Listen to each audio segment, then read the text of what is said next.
Hello friends, welcome to my channel education Odisha.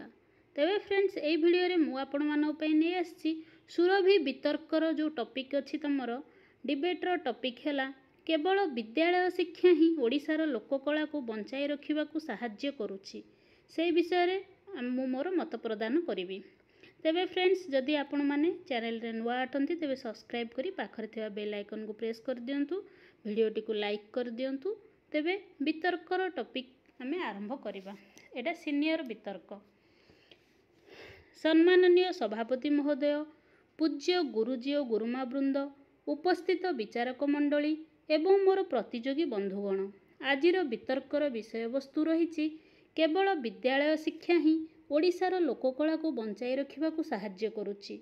एही विषय वस्तु आधार रे मते किछि कहिबार सुजोग मिलिथिबारु मु निजको धन्य मने करूछि।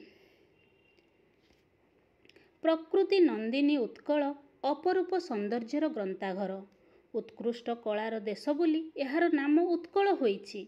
केउ पुराण जुगरु ओडिशा बा उत्कल भूमि भारतीय राष्ट्र मानक मध्यरे निजर स्वकीय मर्यादा और महत्व प्रतिपादन करि आसीछि।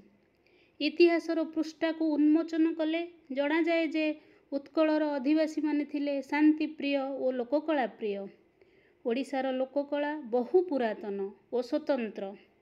तेणु एठारे मो मनरे प्रश्न उठे, लोककला कौन?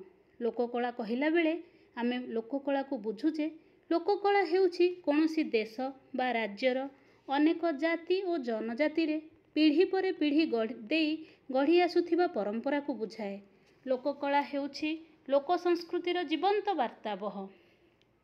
मो राज्य ओडिशार विभिन्न स्थान रे विभिन्न प्रकार लोकनाट, संगीत, हाथ बुणा लुगा, काठ पत्थर आदि रे खोदा अंका चित्र आदि देखिबा को मिली थाए।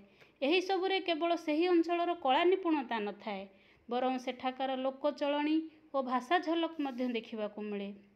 आहुरी मध्य मो ओडिशार ओडिसी नृत्य विश्व रे प्रसिद्ध। छऊ, दासकाटिया, पाला आदि लोककलार लोकप्रियता कालक्रमे आधुनिकतार प्रभाव रे ह्रास पाइबारे लागिछि।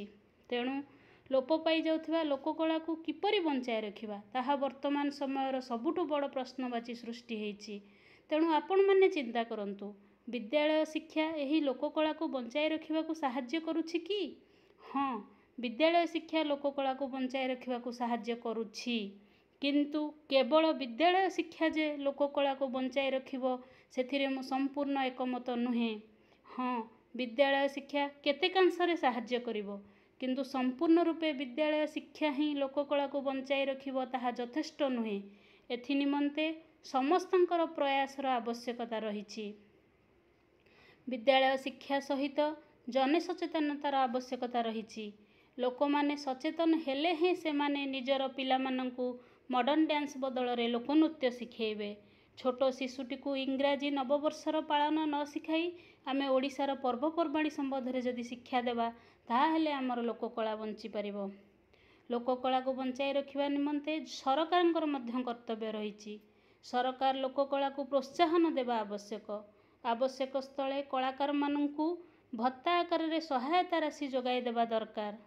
सरकारंक तरफरु जेउ सबु स्थान रे लोककला खोदित पुरातन प्रस्तर सबु रहिछि ताहार सुरक्षा हेबा आवश्यक। लोक कलाकार मानंकु आमे सम्मान देबा आवश्यक।